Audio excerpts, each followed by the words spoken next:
So hello everyone, welcome once again to this channel. I hope so you all are doing well. चलिए आज की class को start करते हैं। जैसा कि आपको प्रीवियस लेक्चर में मैं आपको प्लेटीहेलमिन्थस फाइलम के जनरल कैरेक्टरिस्टिक्स पढ़ा चुकी हूँ। आपको मैंने बोला भी था पूरा रिवाइज करके आने के लिए।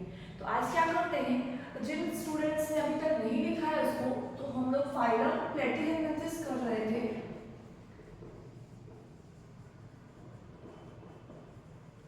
तो यहाँ पे प्लेटीहेलमिन्थस फाइलम के बारे में हम लोगों ने क्या क्या स्टडी करा था, तो हैबिटेट के बारे में पढ़ा था, लेवल ऑफ ऑर्गेनाइजेशन के बारे में पढ़ा था। तो चलिए क्विक रिकैप करते हैं, हमने क्या क्या पढ़ाया आपको जल्दी से रिवाइज कर लेना है।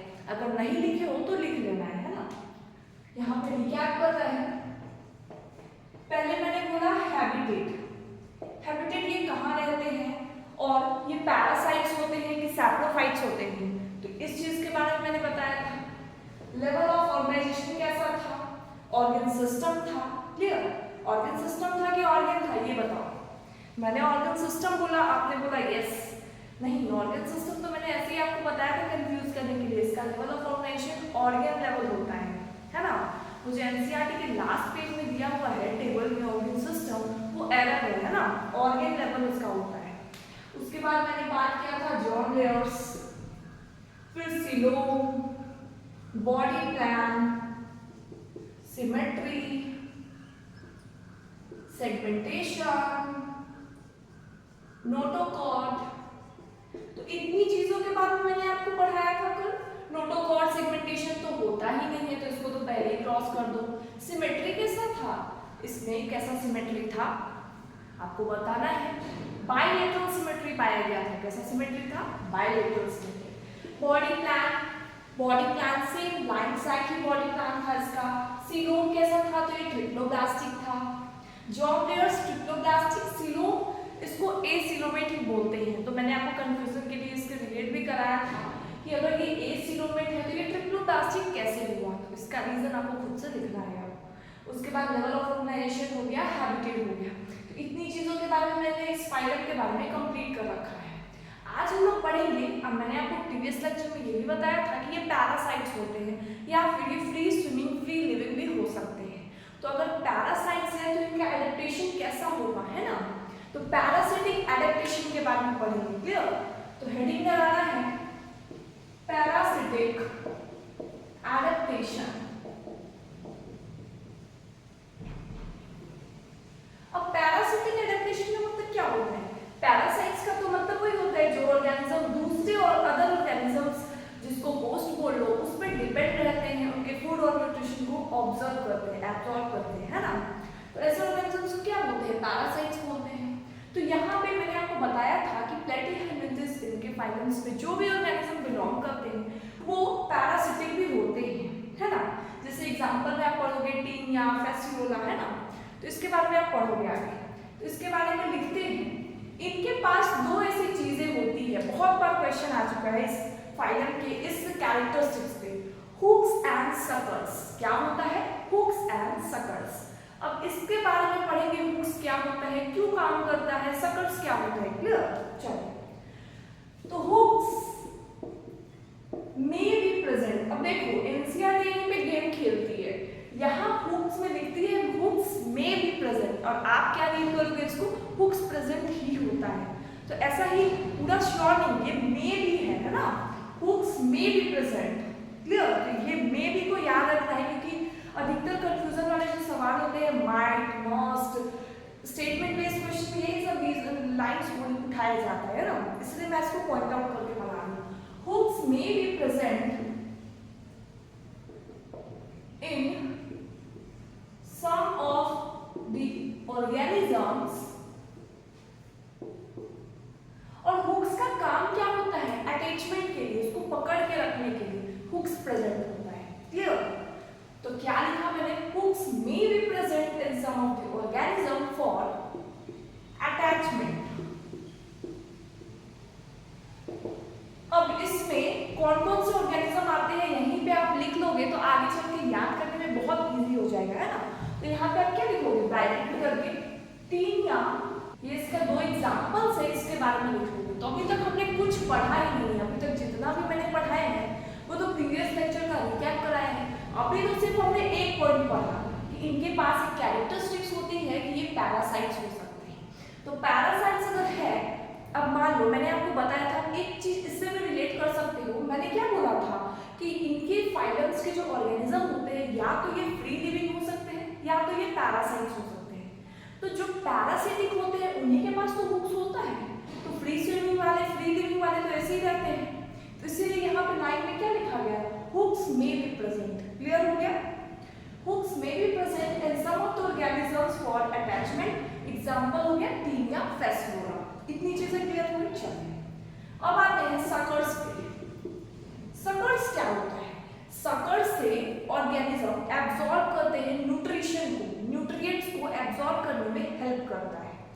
सकर्स हेल्प्स इन एब्जॉर्बिंग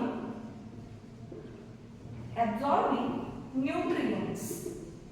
अब कई ऑर्गेनिजम्स ऐसे भी हैं जिनके बॉडी सरफेस से ही न्यूट्रिएंट्स का एब्जॉर्प्शन हो जाता है, उनको ये सकर्स की हेल्प नहीं लगती है ना। तो ये कैरेक्टरिस्टिक्स में बताने के इस फाइलम में ऐसे कैरेक्टर्स हैं, हुक्स एंड सकर्स प्रेजेंट होते हैं, है ना, इसके बारे में। तो suckers help in absorbing nutrients, और हुक्स क्या होता है? हुक्स प्रेजेंट हो भी सकते हैं, जैसे एग्जांपल मैंने बोला टीनिया फैसियोरा। इसका एग्जांपल कौन सा हो जाता है? तो इसका एग्जांपल हो जाता है taenia.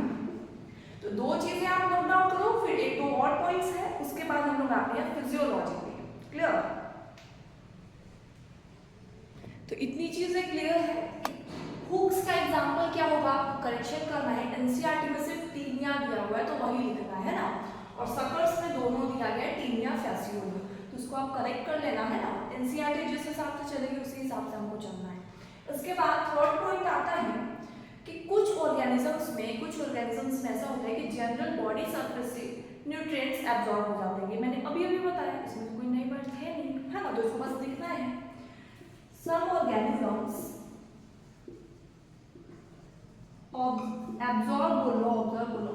absorb nutrients directly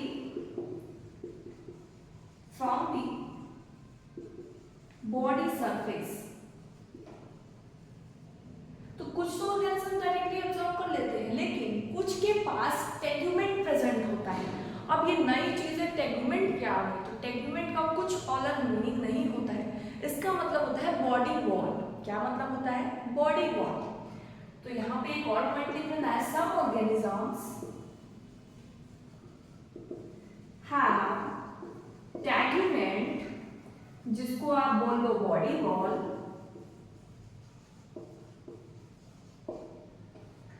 to prevent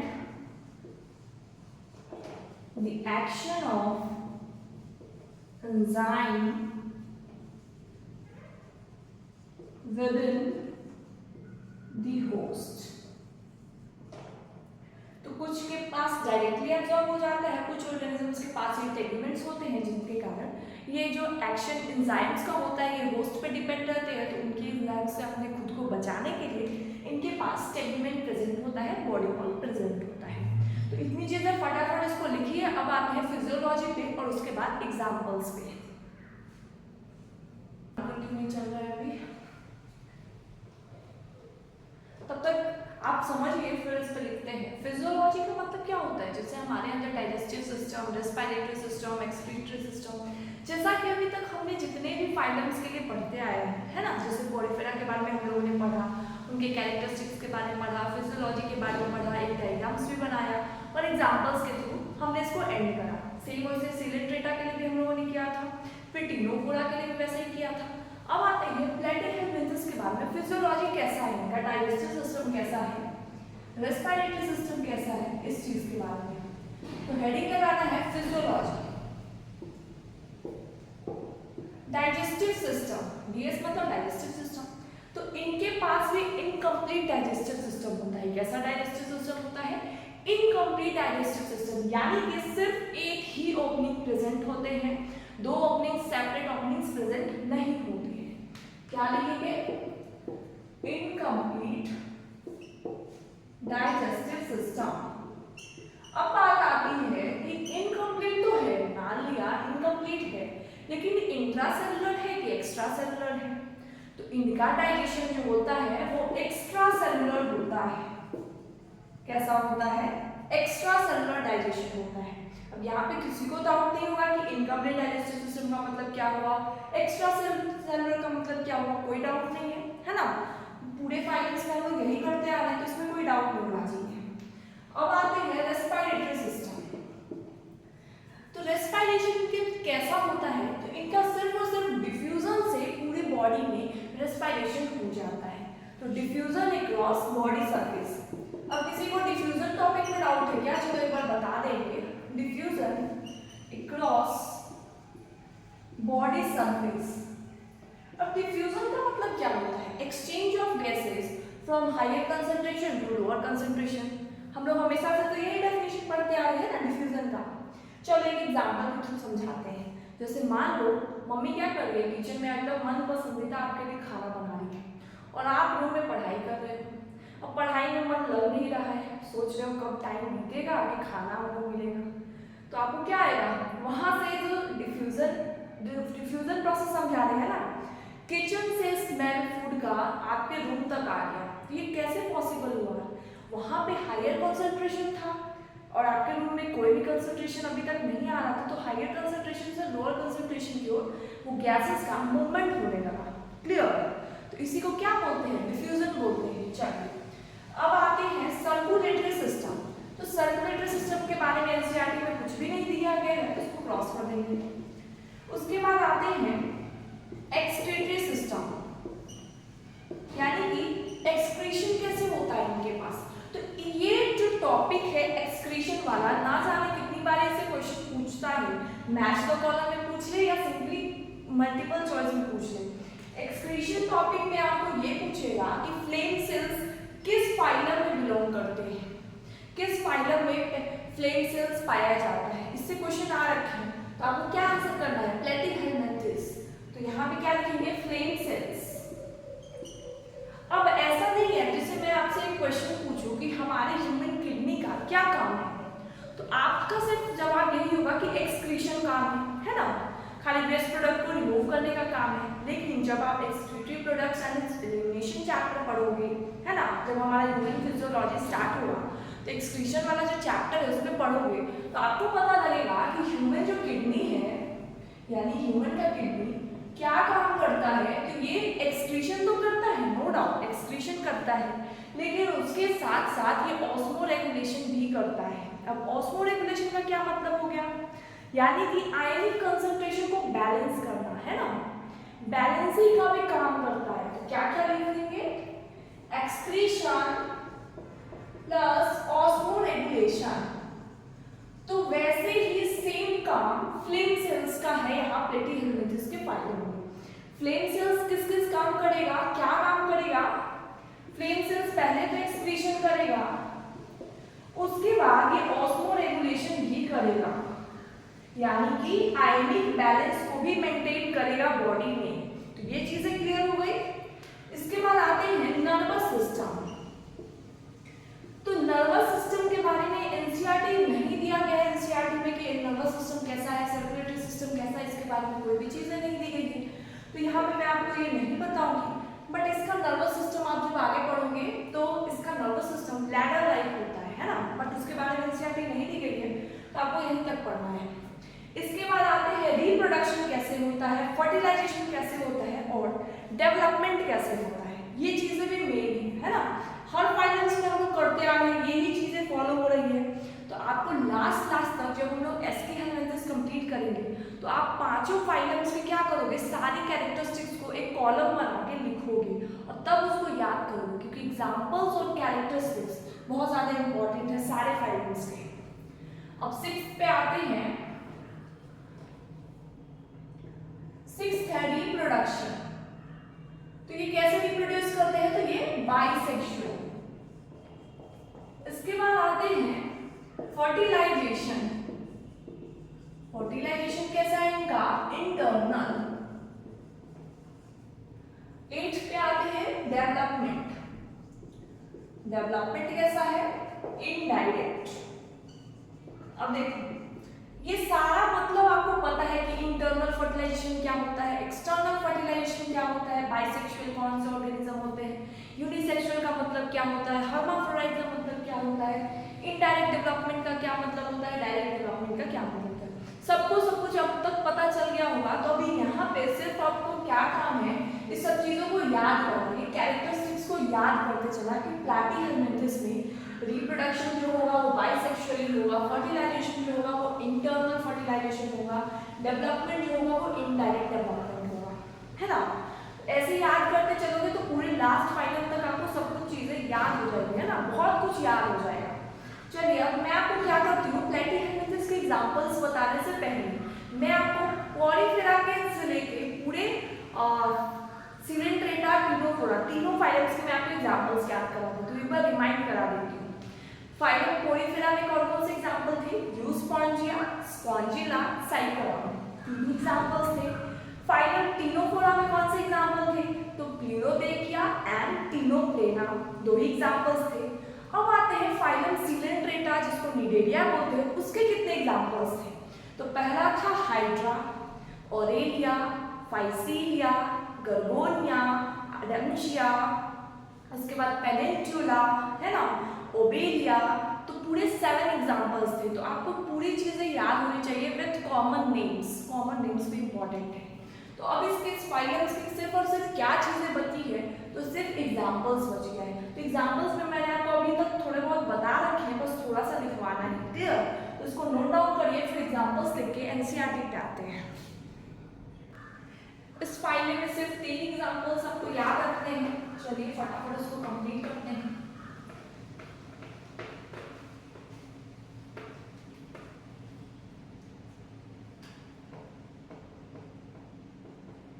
आपको कॉमन नेम्स तो याद रखनी है, लेकिन आपको होस्ट यहाँ पे याद नहीं रखना है ना, वो इम्पोर्टेंट नहीं है। एनसीईआरटी में होस्ट के बारे में नहीं दिया गया, तो मैं आपको उस चीज को नहीं लिख पाऊंगी। पहले आता है टेपवर्म,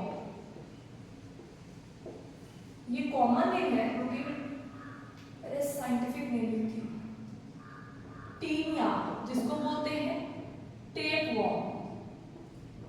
उसके बाद आता है फैसियोला, इसको आप बोलोगे लिवर फ्लूक। इसके बाद ड्यूगेशिया, ये सारे एग्जांपल्स आपके एनसीईआरटी में है। इसके पास क्या होता है, तो ड्यूगेशिया के पास बहुत ज्यादा रीजनरेशन कैपेसिटी होता है। इसका कॉमन नेम क्या है, प्लेनेरिया। क्या है, तो आप लोग क्लास 10 में पढ़े भी होंगे कि रीजनरेशन पावर प्लेनेरिया के पास बहुत ज्यादा हाई होता है। तो यहाँ पे आप एक पॉइंट यहाँ पे ऐड कर सकते हो कि ड्यूगेशिया जिसको प्लेनेरिया बोलते हो, it has a very high regeneration capacity. अब रीजनरेशन क्या होता है, लॉस्ट पार्ट को रीजनरेट करना, इसी को क्या बोलते हैं, रीजनरेशन। तो इसके 3 एग्जांपल्स हैं, टीनिया जिसको टेपवर्म, फैसियोला जिसको लिवर फ्लूक बोलते हैं, और ड्यूगेशिया जिसको प्लेनेरिया बोलते हैं। तो यहाँ तक चीजें कंप्लीट हो गई, है ना। चलिए अब एनसीईआरटी कंप्लीट करते हैं। चलिए अब एनसीईआरटी को कवर करते हैं। पेज नंबर 51 को निकालना है और मेरे साथ रीड करना है। आपको एक भी पॉइंट ऐसा नहीं लगेगा जो मैं नहीं बताई हूँ। अगर एक आधा पॉइंट छूट जाता है तो उसको भी कवर कर लेंगे, है ना। चलिए, phylum platyhelminthes, they have dorsoventrally flattened body. First line हमने अभी नोट्स में नहीं लिखवाया है, आपको यहाँ से कवर करा देते हैं। आपको यहाँ प्लेटीहेलमिंथस जहाँ पे आपने टॉपिक लिखा है उसके पास आप एरो देके लिख सकते हो कि दे हैव डोर्सोवेंट्रली फ्लैटेंड बॉडी, यानी कि इनका बॉडी कैसा होता है, इसीलिए तो इनका नाम क्या है, फ्लैटवर्म्स। प्लेटीहेलमिंथस को और क्या बोलते हैं, फ्लैटवर्म्स। तो इनका डोर्सल साइड और वेंट्रल साइड दोनों जगह से इनका बॉडी फ्लैट होता है ना, इसलिए इनका बॉडी का नाम क्या है, dorsoventrally flattened body. Hence are called flatworms, इसलिए इनको फ्लैटवर्म्स बोला जाता है। They are mostly endoparasites found in animals including human beings. तो इनका जो पैरासाइट्स है, होस्ट की बात करें तो ह्यूमन बींग्स भी होस्ट में आते हैं। जैसे आप टेपवर्म ले लो, टीनिया ले लो, तो इसके एक होस्ट कौन से है, ह्यूमंस भी है, और एक होस्ट कौन से है, पिग है। तो होस्ट के बारे में आपको नहीं लिखना है, आपको सिर्फ चीजें याद कर लेनी है कि ये इंडोपैरासाइट्स है और ये इनका होस्ट ह्यूमंस भी हो सकता है। Flatworms are bilaterally symmetrical. अब यहाँ पे सिमेट्री कैसी है, बाइलेटरली। तो जनरल कैरेक्टरिस्टिक्स की बात है, ट्रिप्लोब्लास्टिक है, जॉर्म लेयर्स ट्रिप्लोब्लास्टिक है, सिलोम एसिलोमेट एनिमल्स है, with organ level of organisation. तो यहाँ पे क्या दिया गया है, ऑर्गन लेवल ऑफ ऑर्गेनाइजेशन। लेकिन एनसीईआरटी के लास्ट पेज इस बॉक्स में आप देखोगे तो यहाँ पे ऑर्गन सिस्टम लिखा है ना, ऑर्गन एंड ऑर्गन सिस्टम। लेकिन आपको क्या याद रखना है, ऑर्गन लेवल ही याद रखना है। इसके बाद आते हैं hooks and suckers are present in parasitic forms. अब मैंने पैरासिटिक एडेप्टेशन के कुछ कैरेक्टरिस्टिक्स आपको लिखवाए हैं कि हुक्स भी प्रेजेंट हो सकता है, सकर्स भी प्रेजेंट हो सकता है। Some of them absorb nutrients from host directly through body surface. कुछ के पास सकर्स होते हैं एब्जॉर्ब करने के लिए न्यूट्रिएंट्स को, कुछ के पास ऐसे ही जनरल बॉडी सरफेस से हो जाता है ना। हुक्स क्या प्रोवाइड करते हैं, अटैचमेंट प्रोवाइड करते हैं। Specialised cells called flame cells. अब बताओ मुझे एक्सक्रीशन के लिए कौन सा सेल्स प्रेजेंट थे, flame cells. Specialised cells present थे जिसका नाम है फ्लेम सेल्स, जो क्या करते हैं, एक्सक्रीशन तो करते हैं नो डाउट, लेकिन उसके साथ साथ ऑस्मोरेगुलेशन भी करते हैं। Sexes are not separate, sexes separate नहीं होते हैं, इसलिए बाइसेक्सुअल मैंने बोला है। फर्टिलाइजेशन इंटरनल होता है, इंटरनल फर्टिलाइजेशन होता है। डेवलपमेंट होता है लार्वल स्टेजेस से, मतलब डेवलपमेंट अगर मैंने इनडायरेक्ट बोला है तो आपको अंडरस्टूड है कि इनका डेवलपमेंट कैसा है, लार्वा से गुजरता हुआ है, इसीलिए मैंने क्या बोला है, इनडायरेक्ट डेवलपमेंट। इसके बाद आता है some members like planaria possess high regeneration capacity। अब देखो एनसीईआरटी क्या कर रहा है, प्लेनेरिया के बारे में एक चीज लिख दी है कि प्लेनेरिया के पास हाई रिजर्वेशन कैपेसिटी है, लेकिन एग्जांपल्स में प्लेनेरिया नहीं लिखा है, तो आपको प्लेनेरिया भी ऐड करना है जिसका साइंटिफिक नेम है ड्यूगेशिया। क्लियर। इसके एग्जांपल्स हैं टीनिया जिसको टेपवर्म बोलते हैं, फैसियोला जिसको लिवर फ्लूइड बोलते हैं। एग्जांपल्स के साथ साथ आपको डायग्राम्स भी याद होना चाहिए, पता होना चाहिए कि कौन से टेपवर्म का डायग्राम है और कौन सा लिवर फ्लूइड का डायग्राम है, क्योंकि डायग्राम बेस्ड क्वेश्चंस भी आ रखे हैं प्रीवियस ईयर में, इसलिए डायग्राम भी इंपॉर्टेंट हो जाता है। अब आपको क्या करना है, कल के लेक्चर के लिए फाइलम एस्कीहेलमिंथिस लिखना है, टॉपिक लिखना है फाइलम एस्कीहेलमिंथिस। हैबिटेट आपको नहीं लिखना है, हैबिटेट मैं लिखवाऊंगी। बाकी के जनरल कैरेक्टरिस्टिक्स जो 7 जनरल कैरेक्टरिस्टिक्स जो आपको मैंने पहले ही पढ़ा रखा है बेसिस ऑफ क्लासिफिकेशन में, उसको आपको लिख के लाना है, जैसे level of organisation, germ layers, coelom, symmetry, body plan, notochord, segmentation. इतनी चीजों के बारे में आप खुद से लिख के लाओगे, कल मैं आगे आपको क्रॉस चेक करा दूंगी।